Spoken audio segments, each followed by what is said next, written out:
Hi Neil. I'm out in the workshop today with Alfie. Come here. Up you come. What have we been doing?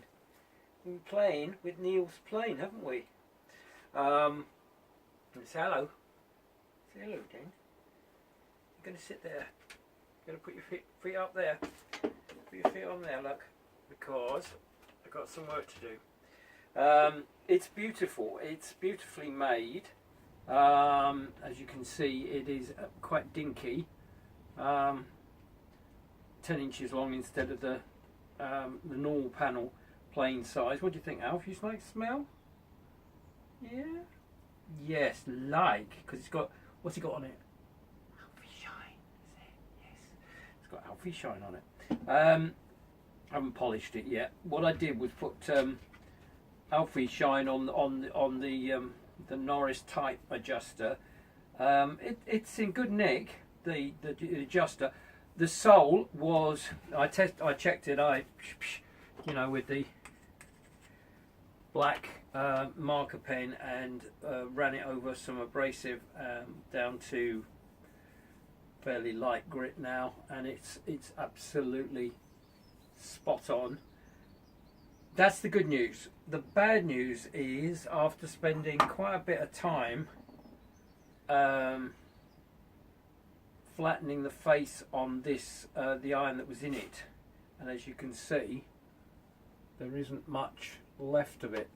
I think it's playing up in the middle, and it's sharp as hell on the edges, but funny in the middle. And I think it's right on the edge of the world. So I think, when I say on the edge of the world, I mean the weld, not. Anyway, so I found another one, but it's an 1/8 of an inch narrower. Now that's not a major problem, depending on what you want to do. I've just got the actual lever cap has got a plate on it to raise it up, and I think if you put an ordinary lever cap in there, you're going to have problems. But I tried it with this and I couldn't get it to work. I could not get it to work at all. It was cutting on the edge, it was cutting on this edge and that edge, but not in the middle. So out of the way, Alf. Come around here. You can watch. I think I've got it set fairly okay now. I'm just going to check the edges. This iron here is an Isaac Greaves, so that's like top of the boys. He was an excellent maker, and it really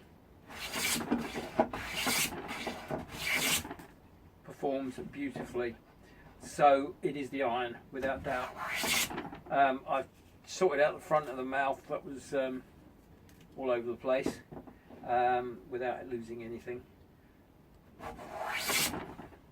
But we've got, this is U, English U, and it's produced a superb shaving. And that's a good test, because English U is a nightmare. There's a bit of tear out in the middle, but I wouldn't expect what is basically a jack to cope with that. But it seems to be coping with it. So I don't know what you want me to do. I'll get back to you on private message. There's two options. Either I find a cap iron that fits, and then we put epoxy or something, a plate on there to replace this one, which is a ward. Or, I mean, I think this one's been on it from day one, and it was obviously a modification because the geometry was all over the place. I get the feeling this was originally, and sadly, modified to add the adjuster. The adjuster is about as useful as a chocolate teapot. It is, as with the Norris, a pain in the neck. You have to loosen it off because otherwise it doesn't work. When you loosen it off, you adjust it. It's got a really weird adjustment, and then you tighten it back up again. It's all out of play. So, I mean, if it was mine, I would take it off and fill it in and just use it as a tap adjust. But then it's not mine. So, but I mean, it is a stonking plane. Should see if I can get that tear out now. There's a little knot there, and it's refusing to budge. I would tap now if it was mine to get a coarser or a lighter cut, but to be honest with you, I don't know. It's entirely up to you what you want to do with it. It is a good user. What I can do is I can send you the iron. The iron also seems to be, I don't know whether or not it's too wide, but it seems to be a little bit too thick. It comes right to the edge of the mouth. What I'm going to do is I have a feeling it's been reground, and they've ground it too steep, and I think we haven't got enough clearance angle. You have to, when you put it on, you can't have it if the angle of the bottom of the bevel is lower when it's on the bed, then it rubs before it catches, if you know what I mean.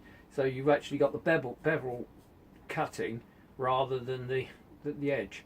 I think that might be it. I'm going to hollow grind this on my Tormek again and try it again to see if I rectify the problem.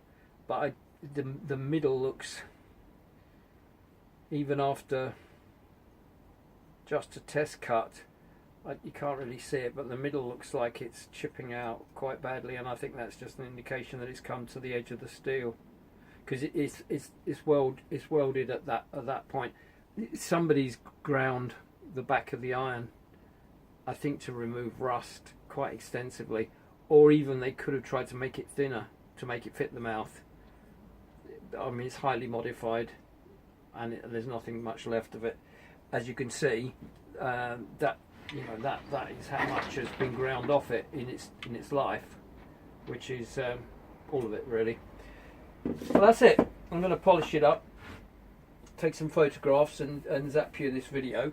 But yeah, I mean, it is a user made. The painting could be better, but that's part of the beauty of it, really. It's beautifully done. I particularly like the size. I think it's beautiful. I love these contours, and this handle is perfect for me. So that, you know, it's easily worth what you got paid for. But there was no way that it would do that. So butchers on a lesser wood. See if I can find a piece of. All right, Alf, you okay? You good boy? See if we can find it. Well, look, here's a. You good boy, aren't you? I'm not sure which way around this goes. So we just have to try it. It's almost straight grained. This. It's a piece of ash. Excuse me while I modify my ancient Rubo. I mean, it's not the world's best work holding vise, but it's but I love it. I don't think I'll get rid of it.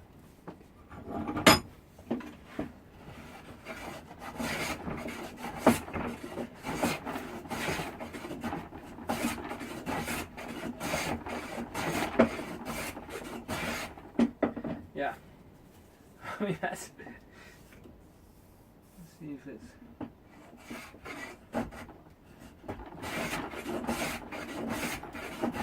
Maybe even going against the grain. Let's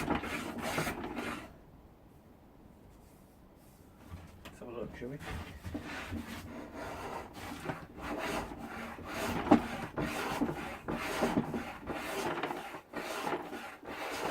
right on the on the side of the grain really. It's difficult to tell, but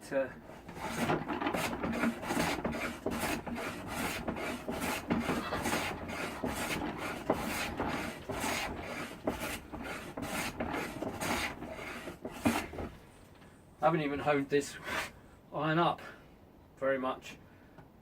But again, this is hollow ground, so, but it's tapered iron. This is a parallel iron. Anyway, let's hollow grind that and see what happens.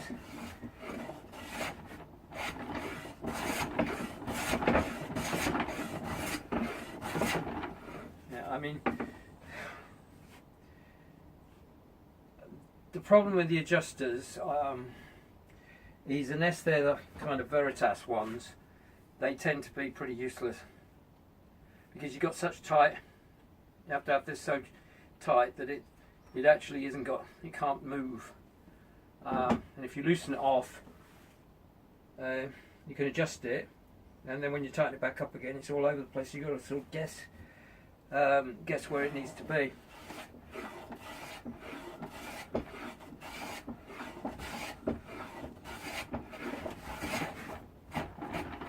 But I mean, it's well worth what you pay for it easily, and it's a lovely piece.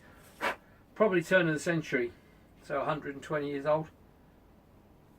Craftsman made, Mr. A.T. Edmonds. Rather nice. Anyway, there you go. You can see that I've gone through every single one of my, there's a whole box over there, to try to find a 2 1/8, which is a really strange size. And I can't find one. So we're going to have to, we've got a couple of options. I mean, we can look on eBay if you like, see if we can find one, but it's also the thickness of it. It has to be fairly thin, because the adjuster has added a certain amount to the bed. Anyway,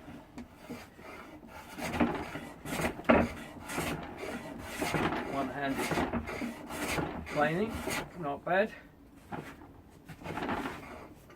And I do probably need to hone that, but shapings are fairly good, and the surface is baby's bum flat. So that's Mr. Edmonds' plane. Shame about the iron. Don't know what I can do with that. I'll get in touch with you, see if you want me to just zap it over to you and you can play with it over there, or if you want me to spend a little bit more time on it over here. I'm more than happy to do that. But I'm going to regrind this down a little bit lower. Okay, take care. Bye, Alf. Say goodbye. Where is he? Down here. Look. There he is. Say hello, Alf.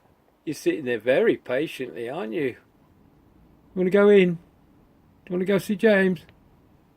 Come on then. Say goodbye.